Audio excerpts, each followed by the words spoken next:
Hang on. Do we want to introduce ourselves first? Okay. Josh? Okay, yeah, we'll do that then. All right. Okay, let me start over. Do you want to start over? Or? No, we weren't gonna start over. He was joking. You were gonna roll through to just. He was trying to roll us back to. Yeah, so I didn't mean start over. I just meant like segue into it. Like.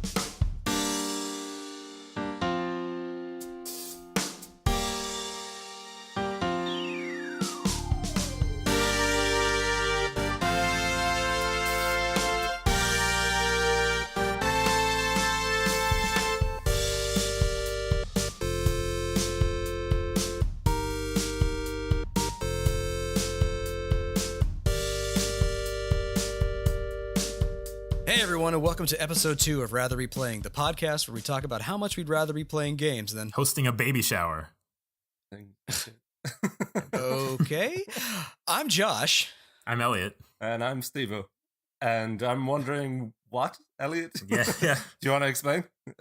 Yes, I hosted a baby shower with Amy today for one of our colleagues, and it was actually it was amazing. It was really nice. It was a delightful experience, and I think you're a liar. Men don't usually get to go to these things, so I feel like I've seen get to.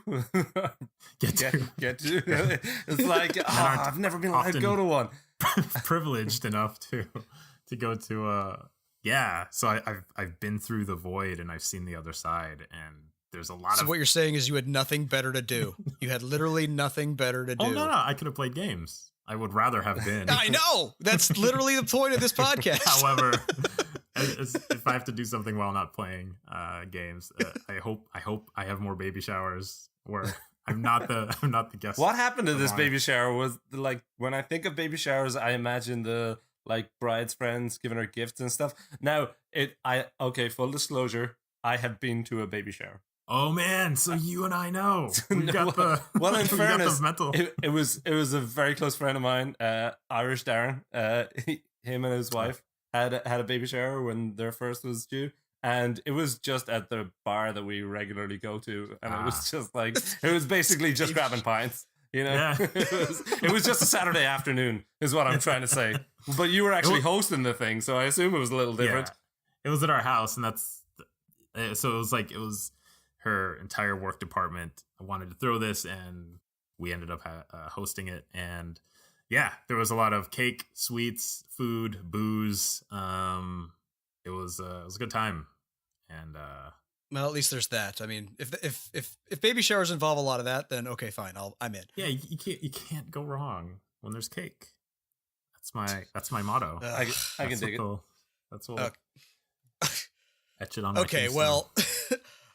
Other than Elliot and doing the baby shower, what have you guys been playing since the last episode? For me, I'm continuing my Nintendo experience. Finally finished Super Metroid and got pretty deep into Link to the Past. I think I'm getting quite near the end. Nice. Yeah, you got a crystal left, right? Something like that. Yeah, I think so. Just Ganon. I'm heading towards a big number 7. Anyway, the 7th maiden. So I think that is Zelda, but not totally sure. Yeah. Spoiler alert. What have you guys been playing? I've been. I got into Super Metroid. I'm not nearly as far as I hoped I would be by the time we started recording this. Hang on, Super Metroid or Metroid Prime? I meant Metroid Prime, yes. Thanks for that. Yeah. Metroid Prime is the one I'm playing. You're playing Super Metroid. I'm stuck. So I played it when it first came out on GameCube, and got up to a certain point, got stuck, and I think that's where I'm at right now. And I'm at a point where I either need a lava suit that'll let me go through lava, or I need a grapple beam, or something else that I also don't have, and there's just no. Just do what Steve did and call me at like 10 p.m. asking for help in Super Metroid. Yeah. I don't want to look up. I can't look up a guide. I know. That's what I'm saying. I don't want to look it up. I don't want to look it up. So you use your phone a friend apparently. Exactly. Yeah. So I have played it. I've played it enough to have my mind blown by it, because I don't know if I'm probably not going to get into it right now, but Yeah. I'm enjoying There'll be time it for that. There'll be time very, for it. very, Josh, very what have you much. been playing? Yes. So That's right. I went back and jumped into my Steam backlog, and I was gonna play something like Paper Mario, but I had to go on a business trip, and the only thing I had with me was my Surface, so I pulled out something that wasn't gonna tax the graphics card and that. So I started playing Titan Quest, just kind of like a Diablo 2 clone. It was pretty good, but other than that, I also played. I went back and played Left Behind, which was the DLC for The Last of Us, which I would love to talk about during this podcast, but Elliot, the lazy ass, has not finished. He has neither finished Left Behind nor has he finished the actual base game. So He shame on you. Finished Get Last on of that. Us yet? For shame, Elliot. For shame. It's a masterpiece. And I bought Whatever it game twice, and I don't. whatever game ends up haven't played coming that you need to play at the end of this episode, you also need to play The Last of Us. Let's just get that out of the way. Oh, you got? Can you double up on the roulette? Oh, You've got homework. You just have homework. Okay. Oh, I mean, so I have to finish Metroid Prime and whatever game I'm gonna draw, in the game that you're gonna explain eventually, and also The Last of Us. Yeah, so no more baby showers. Make sure you don't schedule any of those. Yeah. Wow. You gotta play those games, man. That's shameful. Yeah. All right. Let's. I want to start with Stevo just because he finally finished Super Metroid, and I know you talked about it a bit last episode, but now that you're done, I'm really curious to hear what your thoughts are now. Yeah, I think last time we were talking, I was pretty sure that I was almost at the end. But man, all that I can say is I have no love for Meridia.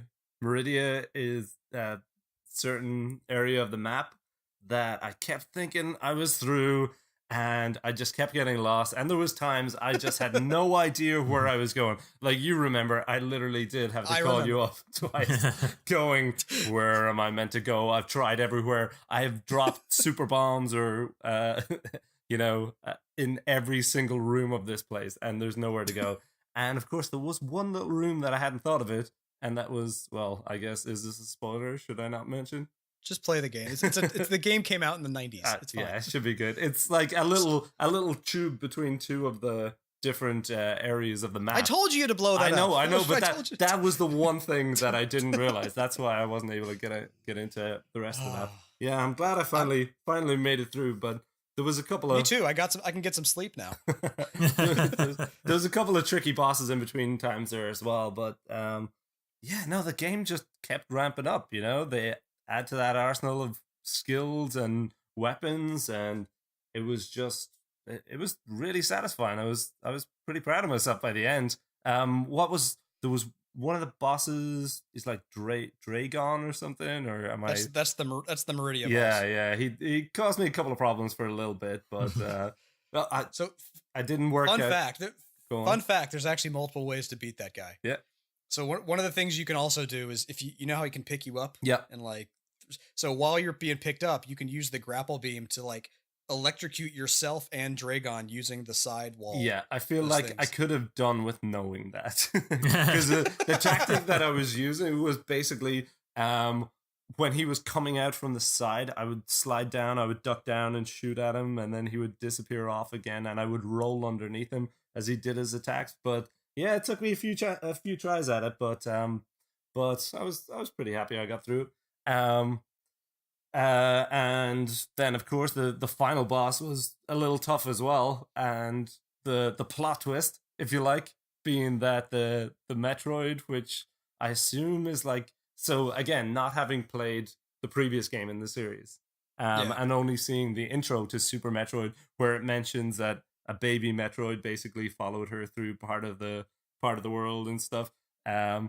A Metroid comes in and saves you at the end from this big giant alien, basically, which is attacking you. It sucks all its energy out and gives it to you, and all of a sudden your gun can do amazing amounts of damage, and you blow this thing to smithereens, and then all of a sudden a countdown clock starts and the music kicks in, and it's like, oh, holy shit, I gotta get out of here, So actually, there's another thing, and I honestly didn't know about this until I started watching Awesome Games Done Quick and Summer Games Done Quick. Yep. So during that last run out of the facility with the countdown timer, there's actually a small side route you can take where you basically you blow up a room to save those animals. You know, the ones you kept calling me about. Yeah. You can actually like they're like trapped in a room, and you can take a little side shortcut or a deviation to go let them escape. I mean, it doesn't add anything. Oh, really to the game, the little alien extra things thing. which teach you how to do skills. Yeah. Oh, the no guys way. with the wall jump and the shine spark and all that. It's just a little extra thing. Yeah, I can tell you. But yeah, I did not but see at the that end, room. at the end of Metroid 2, though, you fight the Queen Metroid, and afterwards you find like an egg, and once it hatches when you get up next to it, and then as you're getting out to back to the surface, the little Metroid baby eats the little things that are in the way, so you can get back to your ship. So that's just kind of that's where the baby comes from. I see, yeah. So yeah, there was no chance I was saving those little helpful critters. Once that countdown clock started, I was getting the fuck out of there. Yeah. I was all Like I about said, me. I didn't know about it for years, like 20 years after I played it. So yeah. I think I died once during the exit, and then I had to redo the boss and stuff, but I made it that second time and stuff. Again, just testament to the difficulty of the game. You know, it definitely asks questions of you, but you know, it's manageable enough. And by the time the credits rolled, it was like pretty satisfied with myself. You know. How'd you do on like pickups and stuff? What'd you end up with? So I think I got 70 something percent in terms of pickups, which I thought was pretty decent. Now it tells you that in terms of the number of hours, like I could have been in the teens for the hours. Well, it's your first time through. I'm not surprised. Yeah, does that make sense? Yeah. But yeah, I think it was like maybe 16, 17, if that makes sense. But 12 of which were in Meridia. definitely.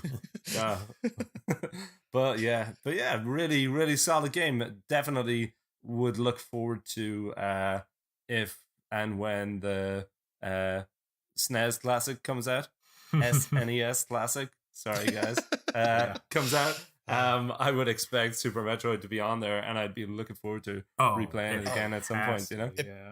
It would have to be. If it's not, that'd be just a travesty. Gross oversight. But in the meantime, though, now you got to go try the other 2D ones, Metroid Fusion and Zero Mission. Are they both Super Nintendo as well? No, Metroid Fusion. Actually, no, they're both Game Boy Advance. Yeah, actually. Okay. Zero Mission's like, I think I mentioned this last episode, but it's like a retelling of the first one. And it's mostly the same, but it's got like a tacked on stuff at the end, and it has all the like quality of life improvements like that Super Metroid had and Metroid Fusion had, like ledging and things like that. And how would you play those in this day and age? Would they be on like a Nintendo DS, Virtual Console or? Actually, Elliot, I think Fusion isn't it? Fusion is, and I think both of them are on the Wii U Virtual Console. Cool. I'll be honest with you, lads. I'm not going to play those. But still, it's good to know that they're out there if I ever do get the time. As I say, so good. They're guys, so good. Making a note for later. Yeah. Hang on, isn't the point of this podcast to get things off our backlog and not add obscure past titles to it?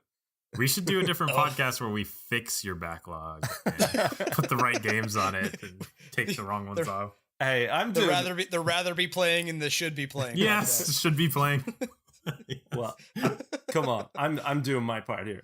I'm getting through games like this. I'm getting through games like Link to the Past. That's what the roulette will be. It's like what we each think we should be playing. I think that's good. Okay. Yeah. So I mean, I'm just glad Steve has finally played Super Metroid and finally finished it, because it's just a fantastic, amazing game It is. Really glad he got to play it though. It's a classic, and I guess keeping on the classic Metroid theme, Elliot, is Metroid Prime considered classic too? Yeah, I think at this point it is. I'll say yes. Yeah, it's it stood the test of time, I think, and when you play older games, you kind of, at least I try to put myself in the mindset of someone playing it in those days, considering what the technology was like in those days. And like you've played average games that came out then, and you try to play them now, and you're like, no, like the quality of life is just so shit. But again, hold up. Set the scene. When did this come out? Like what were the other games around it that maybe even I would have played, or maybe I wouldn't have. So This was it Metroid Prime originally was 2002. 2002, late 2002. So God, that was that right after Final Fantasy X? Was that 2001? Everything measured in terms of Final Fantasies. It's true. Was that Half-Life? No, Half-Life 2 was 2004. I think. Anyway, Doom 3 maybe. Yeah, around that time. Let's see. I Halo was 2? I was doing my Super Halo Senior 1? year, so no, Halo 1 was definitely before that because I played that my freshman year of college. Okay. Oh wait, no, you're right. Yeah, sorry, I've got my years background. So yeah, 2002 would be around the time of Halo 1. Yeah, I think they were God. compared a lot. God, my years are terrible. Like, Yeah. last episode, I Yeah. was off by like Dragon 2 Age. years on Dragon Age and Borderlands and Demon Souls. I had the right location, just 2 years off because I'm an idiot. So anyway, Yeah. see, when I remember when it first came out and I finally got around to playing it, I was like, there is no way in hell this is gonna work.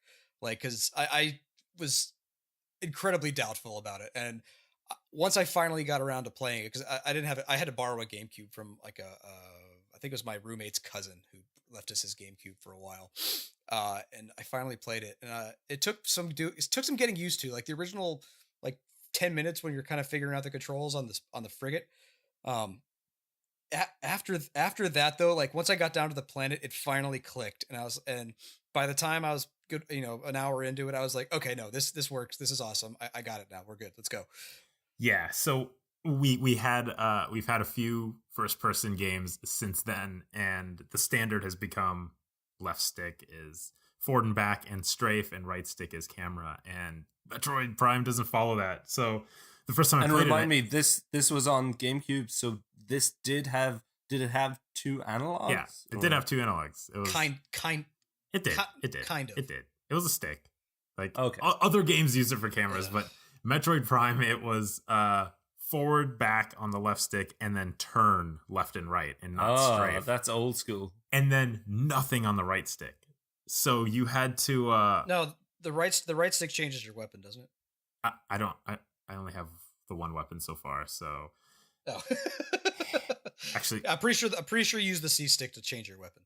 Yeah, I only have the main weapon so far. So I don't know, but maybe it makes sense because it's totally useless right now. And then you have to hold down, I think, the right trigger to look up and down. It has a very forgiving lock on with the left trigger. Anyway, I couldn't play it, so I just wanted to see what it was like on the original controls so I could compare them. And I put in the Wii version, which is so much better control wise. Oh. And you have the widescreen, and I think those are most of the improvements. How does the Wii control then? You look with the pointer. So you just okay. you move your so hand around. you're using a Wiimote to point? Yeah, for the gun. Yeah. And then and when you there's a dead zone box. Is that the right word? I don't think that's the right word. There's a box where you move the reticle far enough to the left, and then you start to turn the whole view. It continues pushing the camera. Yeah, and it's a really it's a good sweet spot, and I haven't had any trouble with it. I played Metroid Prime 3 Corruption on the Wii, and I made the mistake of making the trigger. So yes, by the time I played anything, yes, I would like my index finger would just be hurting. Yeah, I did the same thing. The default is shoot is the button on top, and jump is the button on bottom. And I was like, well, this is a gun. I'm going to switch it. And then your forearm just spasms up after 10 minutes playing that way. I was stubborn. I kept it that way. Yeah. So what I was saying was like, comparing it to Super Metroid is I find myself playing it the exact same way as Super Metroid, where you are, you're trying to get your bearings, and you're watching the little map in the upper right corner, and you frequently open up the map to just see where you are, where you have to go, where you haven't been. And when you get a new item, a new ability, you go back through the map and you're like, okay, where was that place I couldn't get to? And you're kind of remembering where you couldn't go and what you needed to get there just well enough, because it's slightly not convenient enough to write down, but slightly easy enough to remember to be able to actually move forward in the game. And it's Super Metroid in 3D. Like it's so faithfully recreated. And you do the frigate and then you land on the planet, and that's the first time you hear the Metroid theme play, and it's like blast from the past. You get taken right back to it. And the enemies are in 3D, and the enemies that you saw in Super Metroid are there in 3D. Oh, as no well. way. That's cool. Yeah, and they're acting the same way, but it's just, oh man. There's platforming in there as well. I think it's more than, there's more to it than just point and shoot, like what you would think in a normal first person shooter. Yeah. Can you tell how far you've got into it, or? I'm not far at all. I'm still in. Are you still in which area are you in? Magmore, Fendrana? You gotta love these amazing Metroid names of Yeah. areas. Yeah.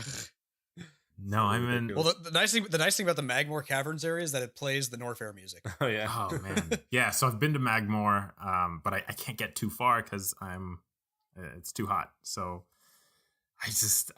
I'm pretty sure I'm not looking for a suit right now. I think I need the grapple beam, and I have no idea. It's this old school games that don't hold your hand. They don't point out where you need to go. Yeah. I appreciate it, and I love just adventuring my way through. Because that's what I would have done in Super Metroid. I would have retraced my steps all the way through one area and gone all the way down through the next area and be like, I missed something, and I'd eventually find it.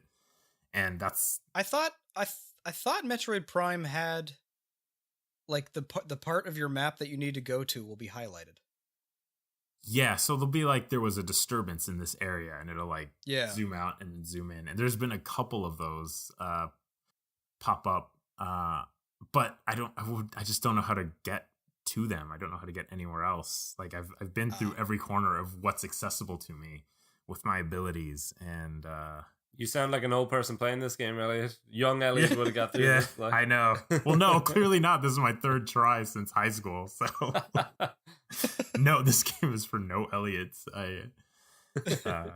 But after, like, not that I didn't like it before. I thought it was a fantastic game when I first played it, but having played Super Metroid, I have such a much higher appreciation for what they did and how much you can tell they not only loved of Super Metroid, but how much they totally understood of what made that game.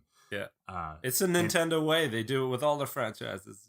Somehow they manage, even when they go from 2D to 3D, to keep the same charm, to keep the same feeling, atmosphere. Obviously, music and sound effects are a big part of that, No, Metroid Prime was outsourced to Retro Studios.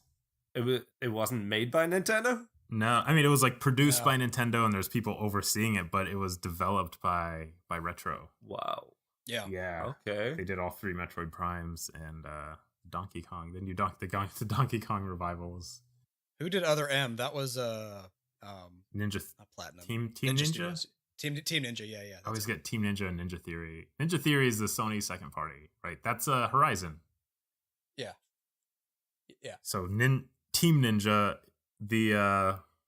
Is that Dead or Alive and Ninja Gaiden? Yes. Yeah, they did. Yeah, Metroid those Prime. guys. Yeah. Or sorry, they did Other M. Metroid Other M. Yeah.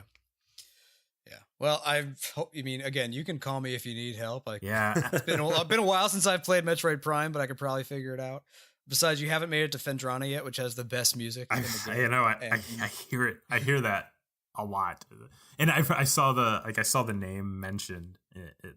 I scanned something and they mentioned Fendrana, and it's like, oh man, I've seen that on Gaff and other internet sources, and that's the one place I know by name now because the music is supposed to be so good. Have you been scanning everything you come across? Yes. Oh man, I'm a scanaholic. You go through and you spend so much time just scan. You scan everything and you read everything, and there's so much lore. Like you're going through these ancient ruins of this ancient civilization. There's that word again. Take a drink. You said lore. Did I? That's gonna. It makes sense this time. Yeah. It makes sense this time. It's my word for any time I don't have a word for something I'm trying to say. Like I was wearing a tie. It was kind of lore colored, and just break out your Japanese. Pick a word from yeah. But yeah, it's oh man, it's I'm gonna enjoy playing it, but I can tell. Yeah, I've is it got a gonna long keep you game coming in front of me. back? Are you gonna Yeah. get through it? I'm gonna get through it, even though you guys are picking new games for me, and I'm way behind. I'm gonna keep going. Well, is it a case of it's Metroid? It's not terribly long, so you No, can do I it. know, It's just, and that's why I picked it. I wanted a short one I could get through in a reasonable amount of time. But here I am. I spent most of the time trying to get this podcast going, so that's my excuse. have you tried power bombing the glass tube in Meridia? I don't have a power bomb. Oh, what? No. Oh man, that part in Super Metroid. Yeah, that's what you guys were talking about earlier. I wasn't quite sure what you meant when you were going on about it, but yeah, that part was cool. I was very lost for a very long time. Yeah. Well, I hope you finally get to the end of that game, because that's also a great one. And a lot of people bitch about the final boss. I didn't have any issues with it. I don't, at least not that I really thought, but it's actually somewhat difficult. So it's a nice little bump in difficulty for the Metroid games that's out there, I think. Nice. Yeah, I don't remember having any trouble with any of the bosses in Super Metroid. And I only just recently played that myself, like 2 or 3 years ago. So, I mean, the bosses so far have been easy. Like, there's a couple annoying ones, but like that stupid flamethrower thing while the wasps are buzzing around you at the same. It's like, come on. Yeah. There's way too many wasps in this game. Like they must have thought that was the greatest idea and found any excuse they could to put wasps in the game.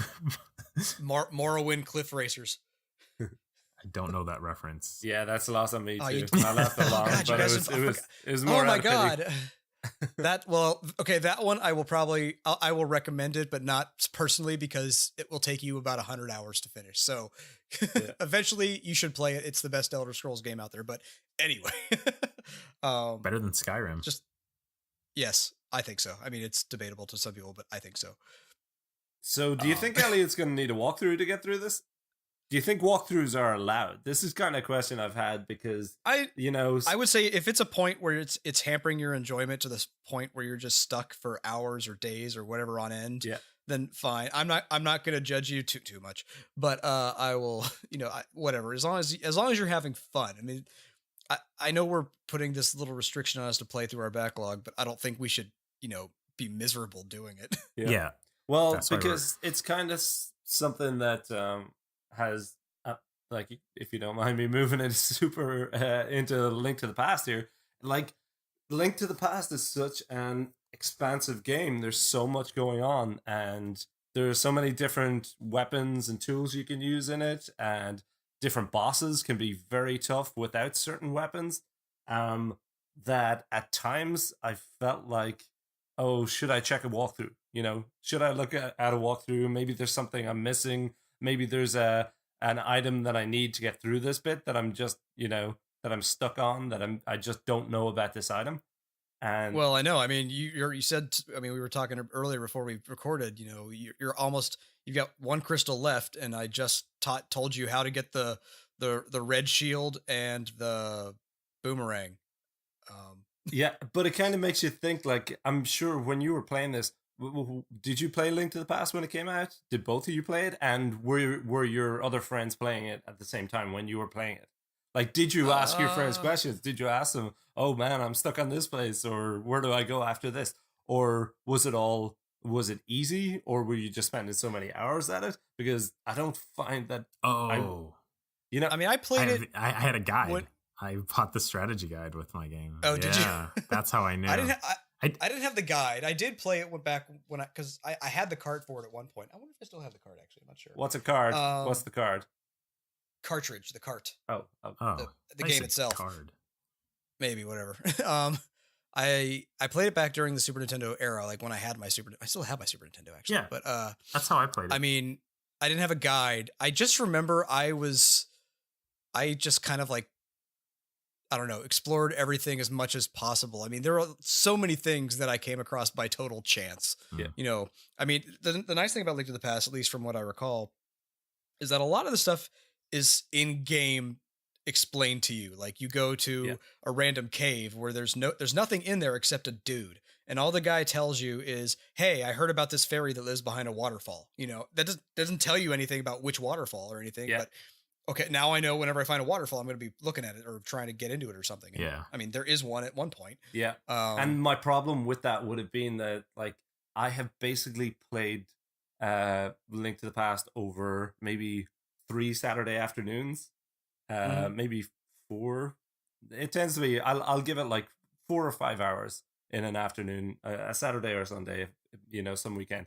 But I've been doing that for the past year or something, it's broken up by the space of months, And while I do remember, there was a blacksmith and I spoke to him and he said, I need to find my partner. And then, but I'd totally forgotten about that when I happened to bump into the partner and stuff. And then, it was only that I happened to go to the light world and he looked like a blacksmith. I was like, oh yeah, it was like the blacksmith, who was looking for his partner and stuff, But so many things are like that. And I feel like if you were a kid sitting down and playing this game day after day, hour after hour, it would be perfect, Mm-hmm. But as a grown up trying to play it, I'm not taking away from the game. Again, like even just going back to the start, like the the game starts off and you're Link and you're waking up and I think your father tells you, I'm going out for a moment, and then Uncle. you hear your uncle, sorry. Yeah. And do you hear like Zelda calling out to you and stuff, and then you go following to the castle through the lightning and the music's playing and stuff, and you do the first dungeon. Your uncle gives you the sword. It's dangerous to go alone. Is that the one? Well, that's from the first one game, but what is it he says in this one? I don't remember. Here, take my sword. I don't know. Yeah. It's not like it's not as iconic if whatever he says as like the original game that says it's dangerous to go alone. I thought it was the same line again. No. Like I started playing Link to the Past about a year ago, maybe, but and then you get out of there, and the world opens up, and that main world music starts playing. That's so iconic to Zelda. And it just it paints a picture that's unlike anything else, and the map looks fantastic. The map is 16-bit. It's like how to describe it? The crappy Mode 7 overworld graphics. It's like it kind of shows where houses are in certain areas, and it kind of shows that the desert is down here and that. But like it's not the scale or anything, but the point of it is it's the different colors that tells you this area is the desert, and this area is the Lost Woods, and this area is Death Mountain. And it I'm so tempted to talk about Breath of the Wild, because it does exactly the same thing, but it just makes you want to go explore those places, and it makes you want to just start walking to the corner of the map and see whatever you see, and inevitably on the way you're going to get lost, you're going to get sidetracked, but at the same time it does give you good indicators of where you should be going. So your first basically your first quest after saving Zelda and whatever is you have to get 3 penance. Is that correct? So once you come out of Sanctuary, like they mentioned something about the village, I think, and then you go to the village and they mentioned that Sahasrahla, the sage dude, that sends you off to get the pendants. So, but it's pretty well signposted, so you know where you're going. And I found even throughout, after that you have to go get the Master Sword, and then after that you have to save the 7 crystal maidens, is it, or something like that? And all of these things, they tell you which direction you're going. Now, the twist is you find a way to warp into the Dark World. And that's when things are completely turned on their head. The map is almost exactly the same, but, there's different types of enemies. There's different, the world is built slightly different. You can't get through certain areas. And, there's hills where there weren't hills, or there's lakes where there weren't lakes.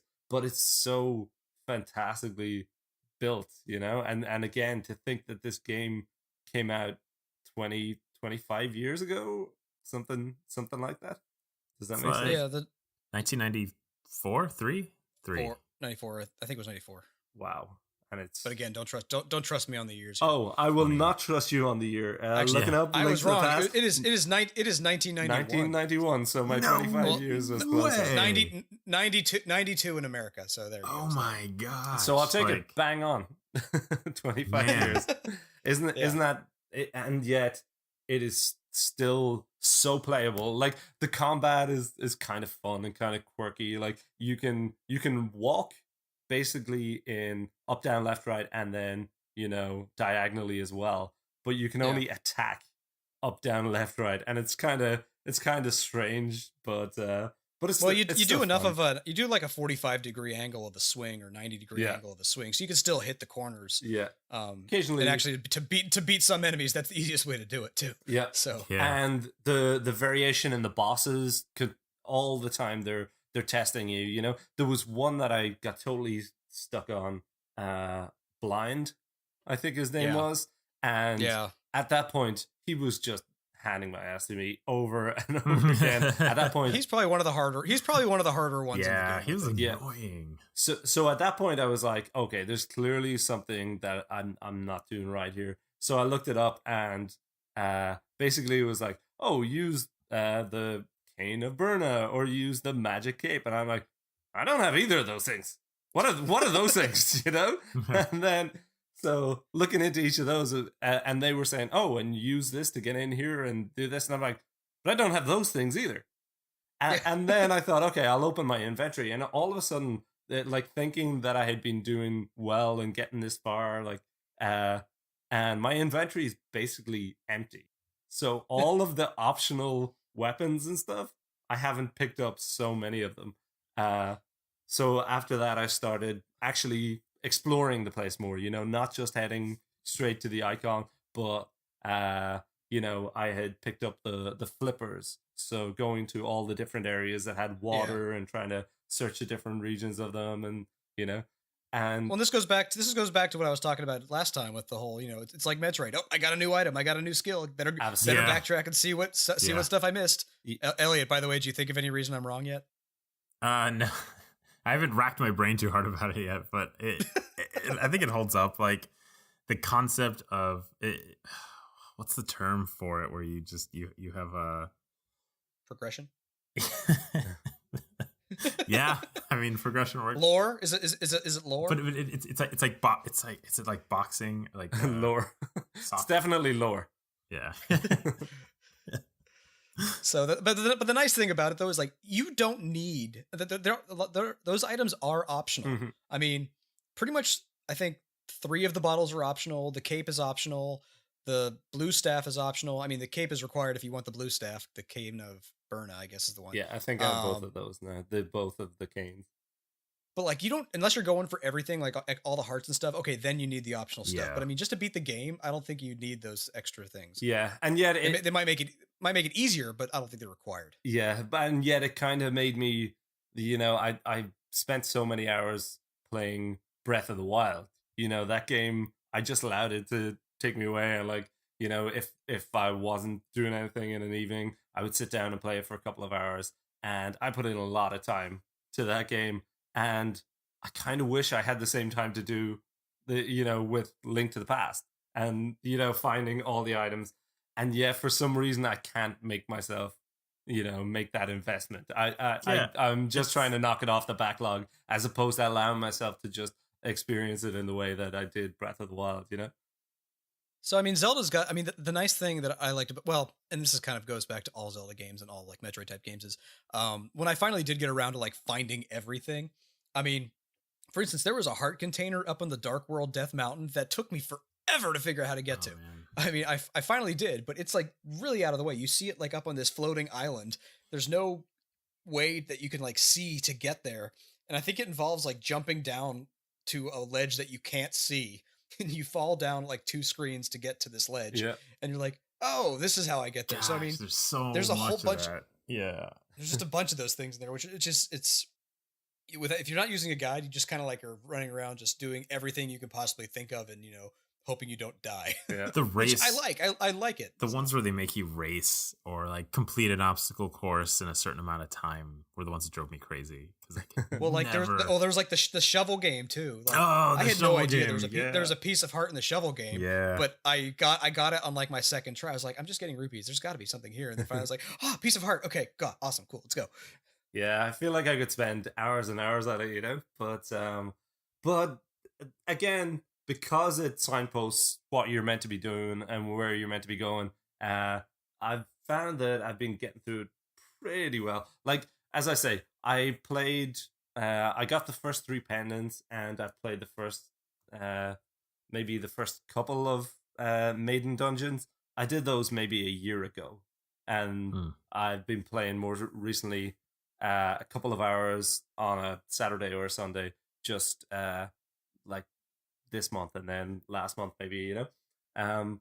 But it's really, the dungeons are so much fun, and there is a definite progression of, you know, how difficult they are and how difficult the bosses were. Like, I found Blind, and then the monster who followed him, there was like an ice monster that there's a ice falling on you at all times, and 3 like eyeball head kind of things coming at you. Yeah, that was a tough one as well. That took me a lot of tries, but that dungeon, the ice dungeon, was the one that gave me the hardest time the first time I played it. Yeah. I got stuck in there for days just trying to figure out what the hell to do, and it turned out I needed to like bomb a certain floor or something. Yeah. But I mean, it was just I remember it driving me nuts as a kid. I got it. It had my favorite enemy too. I love those the green penguins are the greatest. They just they just look like complete idiots. They just launch themselves straight across the screen and hit a wall, and then turn it in 90 degrees and then launch themselves again. It's they were definitely my favorites. Lovable idiots. But yeah, so I'm pretty sure I'll be finishing up in the next, before we record the next one anyway, you know. Yeah, you're almost done. You got that. You should. You're not very far. Yeah, but again, Nintendo doing Nintendo. You know, the music, the atmosphere, the little jokes and stuff in the dialogue. What is it? Oh, every time that something's told to you, the same option. Do you understand? Yes or not at all. And if you say it, and of course you read it and you're like, not at all. Oh, that's pretty funny. I'll pick that. And then they just read through what they had said again, you know. It's like it's even worse in Link's Awakening and Ocarina of Time, because the default button is no. Are you serious? So if you're sitting there just like pounding away through the dialogue and you just keep hitting A or whatever the button is, you're gonna keep hitting no until you realize when you need to stop. Remind me never to play one of those games. I'd go crazy. They're really good. Both of them. I will say that I prefer Link to the Past over Ocarina of Time. I know a lot of people prefer Ocarina of Time, but Link to the Past is just it goes back to what we were talking about how games age and how, you know, how dated things look. And Ocarina of Time, it looks fine, especially since they did the remaster on 3DS, which also looks just fine. Yeah. But it's just there's quirkiness to it, to like the, you know, early 3D games. Yeah. When, you know, and it's just not as fluid or fun to control, I think, as Link to the Past is. Link to the Past just does pretty much everything right to me. Whereas Ocarina of Time, every now and again, I'm like fumbling to do something. Whether it's with the camera or what. So. It's the camera, it's the controls. That's usually what gets the early 3D games, especially when you're stuck with a controller like the Nintendo 64 monstrosity. And they didn't really know how to, like, they were inventing more or less the 3D adventure game in those days, and the analog stick control, and, you know, they made an amazing game for its time, but we've learned a lot since then. Ocarina of Time got a HD remake, did it? It was on 3DS. It was remastered on 3DS. I see. Really okay, HD. so not necessarily, not really HD, but yeah. So it wasn't released on Wii U or Wii, was it? No. Oh, okay. Well, it's on the virtual. It's console. on the virtual. Both 64 Zelda games are on the virtual console. Oh. Although technically, they didn't do any the GameCube version. That was just a port, right? The one that came with like the Master Edition or whatever the hell it was called. That was just a port, that was straight just port, emulated, right? Straight on there. Okay, that's what I thought. And that had the Master Quest. I think that's how I originally played Ocarina of Time, was on the GameCube. That's how I originally played the first Zelda. Yeah. Wait, I thought you said you had the first Zelda on Nintendo. Oh, so that was the time I first finished the original Zelda. Oh, okay. I don't think I think I got to Ganon when I was a kid, but I don't think I ever finished. Gotcha. Yeah, well, I didn't have an NES, so I didn't beat it till much later. That's amazing. I can't believe that. Well, as I say, I'm pretty proud of myself having beaten Breath of the Wild in the last month, and I think I'm going to be wrapping up Link to the Past. I'm at least catching up on a little bit of Miss Zelda, you know. Yeah. Maybe you can convince me to play Ocarina of Time or one of the others at some point. Ocarina and Link's Awakening are probably the next two best ones. Yeah. Link's Awakening. And it was a Game Boy one. Game Boy. Yeah. Game Boy, yeah. Again. They did a Game Boy Color version that's a little prettier, but it's basically the same game with, like, I guess there was a small optional extra dungeon. Yeah. Added. Are those on Virtual Console as well? Only on 3DS Virtual Console. Oh my god, Nintendo's so weird. Why do they make it so hard to play their games? Just borrow Elliot's. He's not using it. Yeah. Right. Speaking of games of convenience, Josh, you said the only game you could play this week was Titan Quest? So I had to make a business trip down to Portland, and I have a Surface with me that I bought a while back, and the Surface, it can play some stuff. I've normally used it as like as far as gaming goes, for like Stardew Valley, that kind of level of game, graphic heart intensity. Yeah. So I was going through my list in Steam, and I was like, well, I mean, the most intensive game I can play is Borderlands, but I played that a million times. So I was like, oh yeah, I've got Titan Quest on here. Might as well give it a shot. So I tried Titan Quest a while back. I just like half-heartedly booted it up and then just kind of threw away. It's just I've never even heard of this game. Didn't really grab me. I'm not familiar with it at all. So Titan Quest came out in 2006. It was a THQ game. It was published by THQ. I think it was developed by Iron Lore Entertainment, which I'm honestly not sure what else they've done. And it's basically like Greek Diablo. Like Greek mythology. Diablo. Mythology is the theme. Okay. I was like, well, Diablo in the language. Yes and no. Yeah. Okay. So yes and no. So basically, you are random dude number 1 million and 2.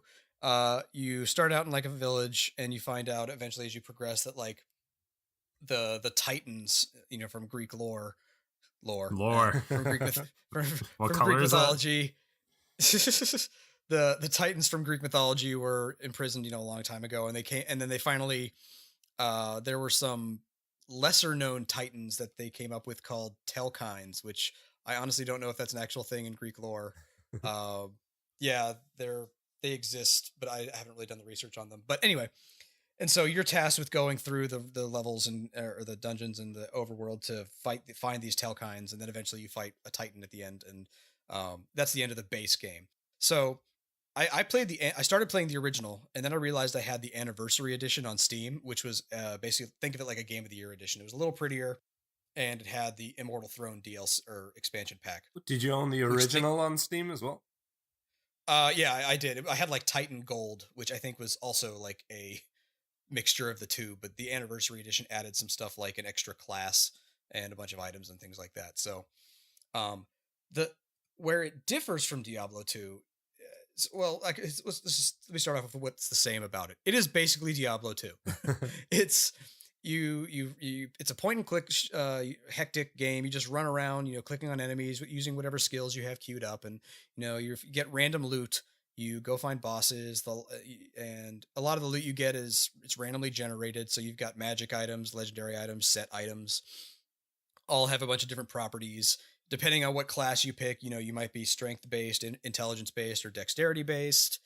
And you just kind of, it's a loot game. So, you find loot to get better loot, and then you just keep doing that feedback loop.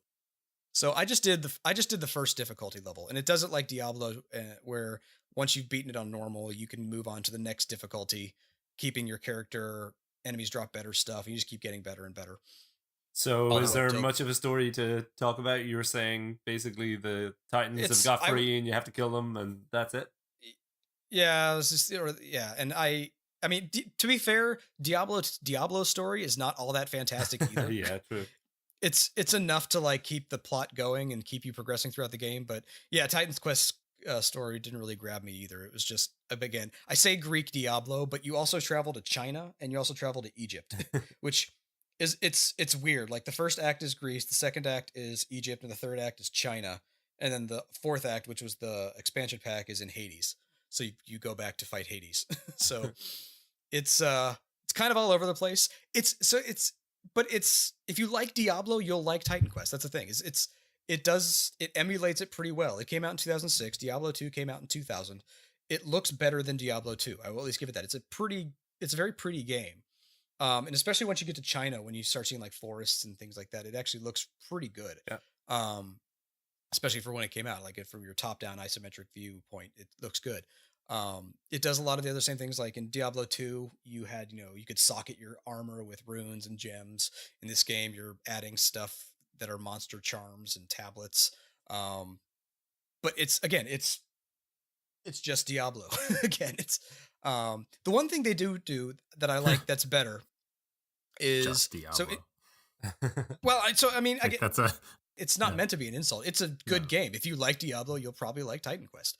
I think Diablo is just kind of more like the standard bearer. You know, you play everybody who does these type of games has played Diablo. That's the barometer for everybody else's opinions. Yeah, we even played a bit together. We played the most recent, Diablo 3.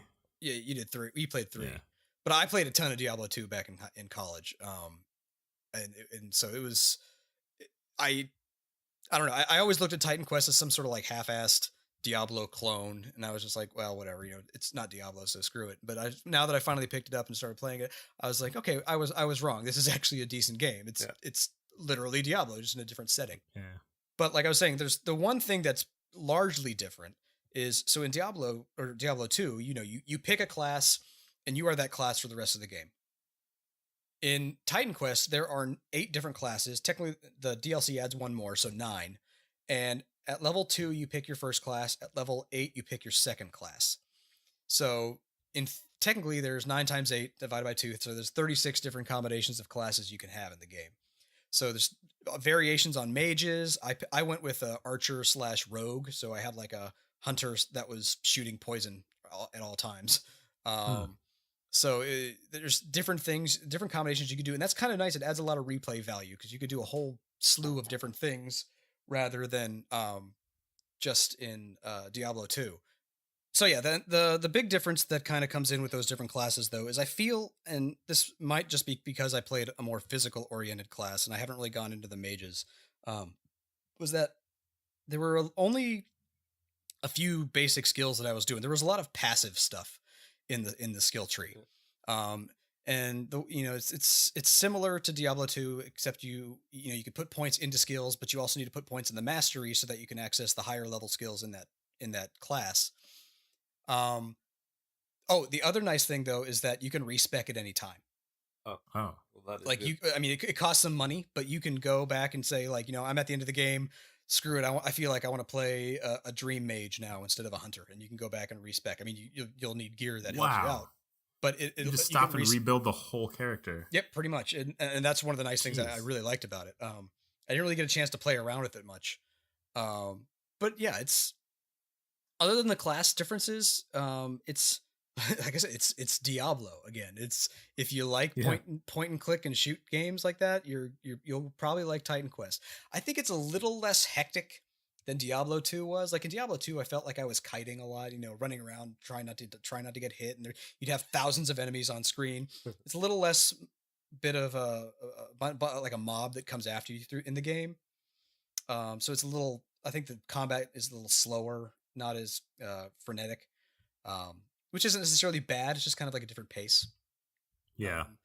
But all in all, it's a good game. I would, if I didn't have a massive backlog, I could see myself putting hundreds of hours into it like I did with Diablo. So, I mean, it's the same sort of thing. And I may, when I have to go back on a business trip, may boot it up again just to keep on going and try the new difficulty or maybe a new class. I don't know how you ever get through a backlog, Josh. Playing games like this, playing games like Diablo, playing games like Borderlands even. Like, I really enjoyed when the three of us played a little bit of Diablo 3. We actually blitzed through it pretty quick because Josh was quite a few levels higher than us. Yeah. Helped us through a lot of the parts, but it was fun, as a multiplayer game. I don't really see myself ever playing another Diablo style game one player ever So again. and actually, that was one of the things. That's the reason why Titan Quest was definitely not as well received as Diablo was. Titan Quest didn't. Well, let me back up. Maybe not well received, but it didn't.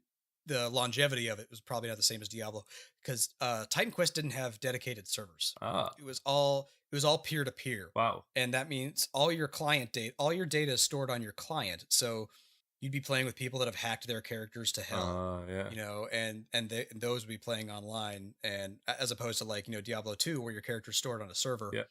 And that's where all your stuff lies.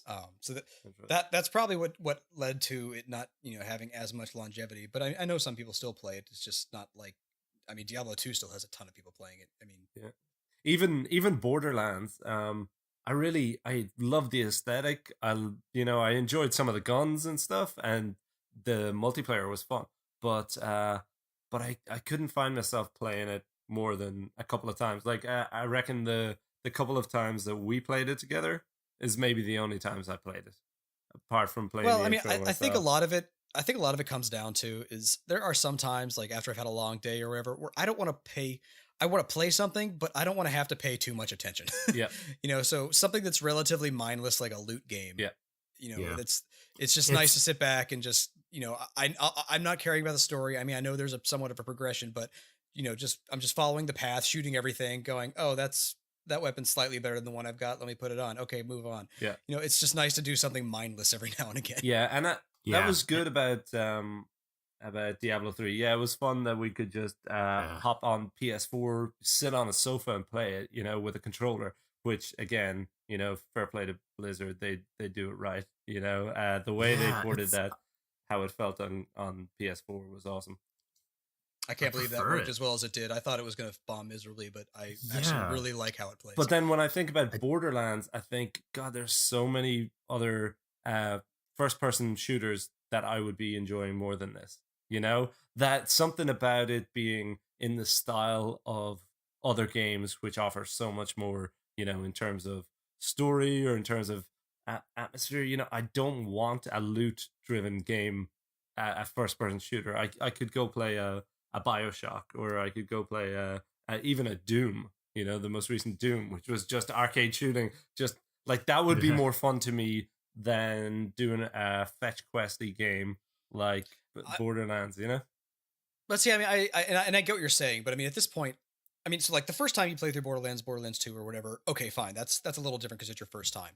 But like when you go back and revisit it, whether it's a second playthrough or you're starting a new character, you already know the motions. I Yeah. mean, the only difference is maybe you're playing with a different style of weapon or a different class, which, let's be honest, a lot of the classes have relatively minor differences between the two, Yeah. between them in Borderlands. So you're just really kind of going through the motions. It's something you already know. You're comfortable with it. So it's just at least when I play it, it's just like the game just kind of flows. I don't want to even say autopilot, but I still have some agency, but it's just kind of me playing it. I can zone out and just kill shit. It's Yeah. One of I don't them know, has it's come just out mindless to on PS4 as well, hasn't it? It's funny. What did? One of the Borderlands actually was the Handsome Collection, wasn't it? Yeah, it has Yeah, Borderlands 2 2 and- and the pre-sequel. Has that come out Yes. on PlayStation Plus yet? Because I'm wondering. I guess maybe they'll wait till there's one. I got it on a sale at one point for cheap. Yeah. So And I think I might have done the same, but I'm sure it would be a fun game to sit down and play. I'll play it with you guys. Yeah, no, in the same I've way put- as Diablo 3, if we have a couple of hours, like, we should give it a go. I put hundreds of hours into Borderlands 2 on PC because I went through like all the classes and I was playing a bunch with my buddy. So, Yeah. so we did a lot of that. It's just, again, it's not a game that really takes itself seriously. So it's not like, I mean, there's a story, but no one gives a shit about the story. Maybe the dialogue can be funny and interesting, Yeah. depending on your sense of humor, I guess. There's some people, Borderlands 1, I think, did a lot better than 2, but it's just it's mindless. I like the mindlessness of it, I guess. Yeah. Yeah.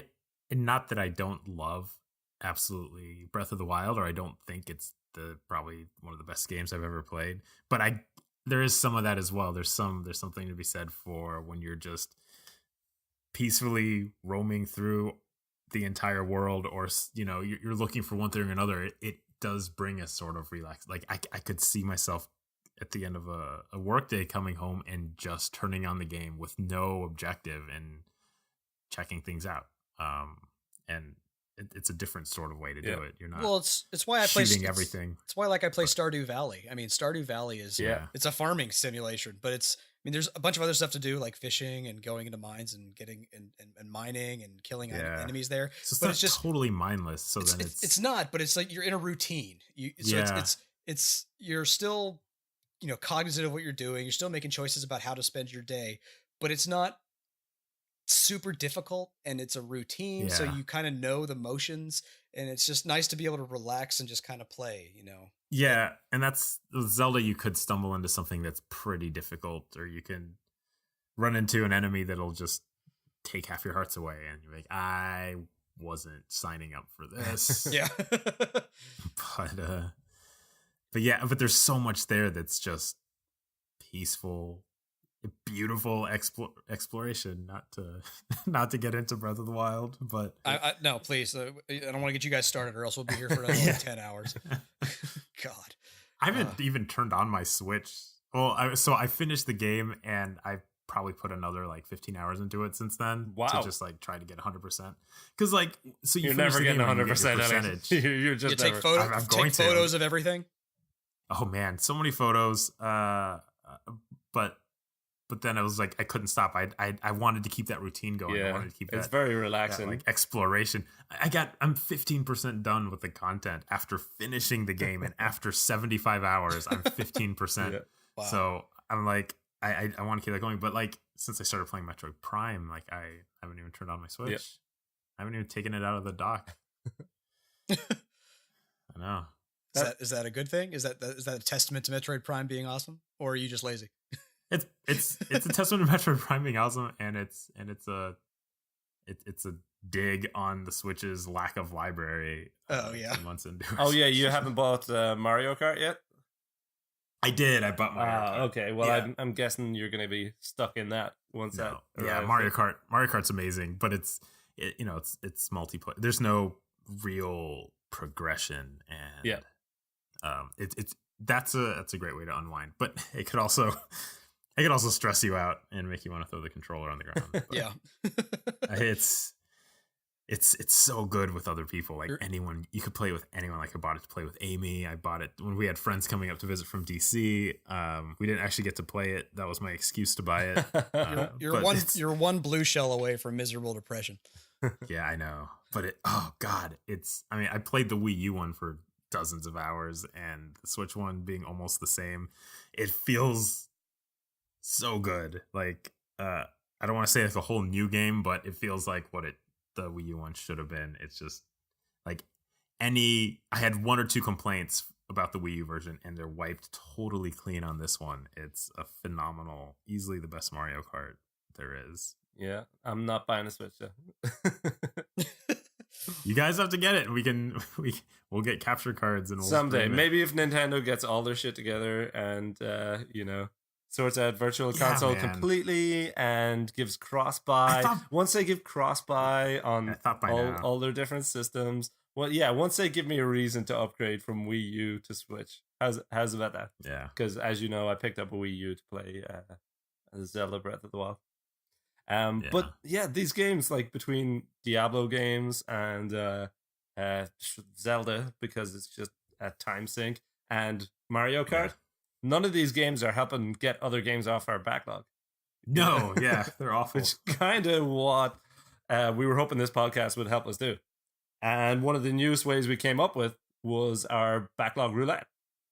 Yes. The idea being we each pick a game for the other two and one for ourselves, and out of the three options that each of us potentially has, we roll a dice and see which one we're going to be playing next. So Who wants to start us off, lads? All right, punish me first. The game I want to play is Ori and the Blind Forest. I've been you guys have been talking about Metroid for the past few weeks, and I want to play a Metroid style game, and it looks beautiful, and I really want to play it. So my choice for me is Ori and the Blind Forest. I actually beat it. That's a good choice. It is a beautiful game. It looks fantastic. It controls pretty well. And yeah, the story is pretty heartfelt, and the music's pretty great. It would be a good one, but it's only a 1 in 3 chance. Elliot, what game did you choose for Josh? For Josh, I remembered recently after looking at his backlog, he mentioned that he's never played the Batman Arkham games. Oh, for shame! So, Arkham he Asylum. absolutely has to play Arkham Asylum. Which one? Asylum? The first one, Asylum. Yeah, all right. It's the best one too. It is the most solid story. It is the tightest. It is. Once they did like City made no sense. It's good. Arkham City made no sense, and it was okay. That's two Metroid style games, so I'm okay so far. Oh yeah, 2 and 3 chance so far to help my desire. Okay, so I was thinking I was going to give you something that harkens back to one of 2 classics. Pong. No, just a little later. Okay, so I guess I got to pick one of them. Gonna go for the newest Doom. So, the other one I was thinking of was Wolfenstein: The New Order. Both of these games, guys, control fantastically. Like really fun, really arcadey, and just ridiculous stories. Just like you will blitz through them and you will want to play them again because they're just that good. I started Doom. I didn't get very far. Like I'm still in the first. I got out of the. I made it out onto the planet's surface. That's not about as far as I did. So. Good. This is the reason that you might have to play it through. So no, that's fine. All right. So all right. Roll the dice here. I'll roll the dice. So hang on. What are the numbers going to be? So if I roll a 1, I get to play my game. So 1 is Ori. 1 is Ori and the Blind Forest. 2 is Arkham, and 3 is going to be Doom. So let's see what we get here. Hold on, I need to get on the Slack. And he picks a 3. You're playing Doom, right, Josh. So you're gonna love it. Oh man, no Metroid stuff for me. All right, I'll play Doom. God damn it, son of. Yeah. All right. It's an awesome game. Elliot, you're up. All right. Well, no Breath of the Wild. Breath of the Wild does not count. You cannot play Breath of the Wild. Hang on. We rehearsed how we were going to do this, right? This is the whole point. I would rather be playing. Oh, yeah, you're right. Sorry. Oh, well. Well. Oh, God. I forgot what I picked for myself. I had it right here. It was going to be... Oh.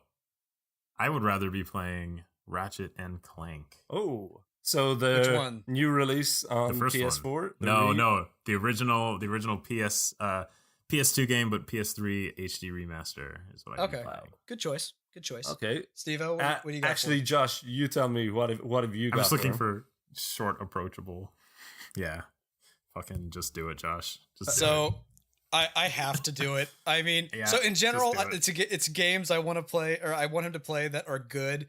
But Elliot has just this massive fear of these kinds of games. Oh no! So it's a little bit of Schadenfreude too. I want Elliot. I want Elliot to play Silent Hill. It's a fantastic game. I know he'll pee his pants, even though it's a PlayStation 1 game and you can't see shit in the game anymore. But it's a fantastic game that he needs to play. And your wife can sit next to you and rub your pretty little head while you play and tell you everything's going to be all right. Elliot, but I want you to play. Elliot, how does that make you feel? Makes me feel like, well, I'll tell you if I roll it. You'll hear it immediately. All right, Stevo. Okay, well, I had a game pick for you that was really long. I was gonna say Knights of the Old Republic because you need to play that and it's so good, but it's really long. I almost put that in. I almost put it in for myself and then didn't for that reason. So I was gonna kind of give you the option of that being a really long one and a shorter one being Beyond Good and Evil, which is really charming little game, fun, nice story, pretty easy. You'd get through it pretty quick. But Oh.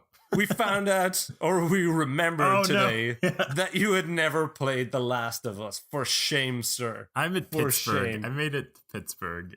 Your game is 100% The Last of Us. Play that game.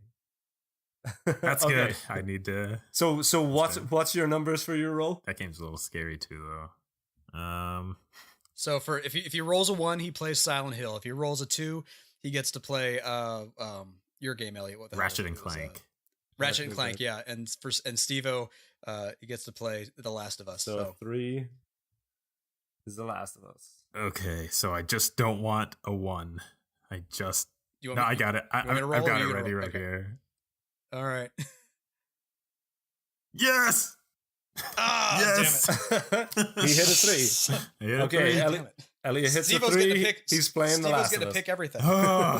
Live to fight another day. Maybe our Slack bot is just broken and it hits a 3. It just does 3 every time.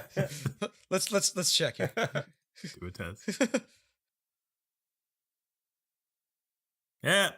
Proven wrong. Nope, that one got a 2. Damn it. All right. All right. Okay, guys. So, Stevo, what would you rather be playing? I was thinking I was going to pick something relatively short just because I don't want to be tying myself up in knots. It's something that's going to take me days and days. So, indie game, has got big reviews, lots of people talking about how great it is, how fun it is. Undertale. Oh, yeah. Good choice. It's just a few hours long, and apparently it's really funny, and the story goes all kinds of directions. So that's what I'm thinking. Yeah. What have you got for me? I wanted you to continue on your Zelda quest. Oh, in a way, not exactly, but it's the best Zelda clone I've ever played by far. It's a wonderful game called Darksiders. I think you'd enjoy it a lot. I think it's Zelda, but a little faster paced, a lot more bloody. I have it on Steam, and I think they gave me the remastered edition. Yeah, they give it to you for free, which is so nice. Yeah, it's a good idea, I guess, because Darksiders 3 is rumored to be coming out. Oh, it's announced. Yeah. Oh, it is announced. Yeah. That got leaked a couple days ago. So yeah, good idea getting people back in there to play that. Okay, I could probably handle that. Okay, Josh, what have you got for me? So it looks like Stevo is going to be playing an RPG or an action RPG then, no matter what he rolls this time then. So this one is technically cheating, but you put it in your list because you don't have it yet, but you will buy it and play it. Yes, okay, I think I know what this is. This is going to be I want you to play Chrono Trigger. Yeah. It is okay. It's compared to many RPGs, it's a short one. So it shouldn't take you as long as say like a Final Fantasy or like nowhere near like a Persona. Is it straightforward? Will I know where I'm going? Will I have to call you up at 10 p.m.? No. For the most part, there's a million different ways to do it though. You could fight the last boss in the first like hour or something. Yeah, but that's pretty much that's like after you beat the game though. So that's not that's a new game. Is plus. Yeah, that's new. I mean, in theory, yes. If once you make it to like the end of time, you can go get your ass kicked by Lavos at the very beginning. But you won't. Those are pretty much all the extra endings or new game plus stuff. So So my choice for Stevo is Chrono Trigger. Okay, it's doable. It's not too long. It's not like 40. I think you could beat it in under 20. Okay. I'd say maybe I'd say it's probably around 20 for Stevo. So all right, if you roll a 1, you get Chrono Trigger. If you roll a 2, you get Darksiders, and if you roll a 3, you get Undertale. And based on how the dice bot's going, you might be getting Undertale here. Okay. Since you picked both of our games so far. Let's roll. What you got? What do I get? 1. A 1 is Chrono Trigger. Chrono Trigger, wow. yes. Hours and hours and hours. It's a great one. But it's meant to be a classic. Heard it's a good story, so I'm looking forward to it. Oh, it's gonna be good. You're gonna love it. Awesome. Oh, okay, so I'm playing Doom. Elliot's playing The Last of Us. Last of Us, and Stevo's playing Chrono Trigger. So we'll check on our progress next episode and see how those are going. Should be about 2 weeks is what we're trying to do. I don't know if that gives us enough time to finish all of our games, but we'll do our best. Any other games? I'm really sorry, Josh. Go on.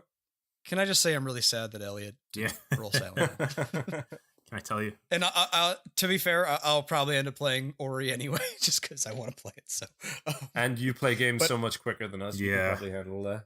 That's probably the case. So now that you've platinumed Persona 5, you don't know what to do with yourself. So oh my God. I know. How is that even possible? I beat Dragon Quest Builders too. That was actually not that fast. You actually can do this whole podcast by yourself with yourself. Yeah. Be kind of boring because I'd get into arguments and lose. What would I rather be playing? No. You'd rather be playing this. Just have the devil on my shoulder and the angel on my other shoulder, just arguing it out. So, I guess that's going to keep us going. I'll be playing Chrono Trigger, and I've also been dabbling a little bit in Captain Toad Treasure Tracker on Wii U. It's a fun little game, and it's one of those, Josh, you were saying, if you want to sit down, it's kind of mindless, although it's kind of not. It's also it's a puzzler, but it's because sometimes. it's so relaxing, and it's a fun one if you're like, if you've worked late or something and you just have an hour you can sit down. I honestly don't know anything about Captain Toad, so you can explain that one to me next time. Will do. Yeah. Will do. Yeah. All right. I guess in the meantime, you guys, I guess we can be found at our website, which is ratherbecast.com, CAST, or our Twitter at RBPcast. That's it. Yeah. That's all. That's the only places you can find us. No, we have emails now too, right? Yeah, but just if you guys want to email us, give us some feedback, or yell at us, or tell us we're stupid, or recommend some games that Elliot should be playing, like Silent Hill. Our emails will be on the website. It'll be pretty simple. It'll be Josh at Elliot at. So just knock yourself out and let us know what you think. Yeah, that was a very easy, concise way to put that. Thanks, Josh. But the email's too damn long to say over the damn mic, so you could just point at the website and say, "There's a link there. Click it, damn it." That's what it's there for. All right. I think that'll do it. We'll be back in 2 weeks with episode 3. It's been fun, guys. Catch y'all later. Catch y'all later, guys. Bye-bye. Bye.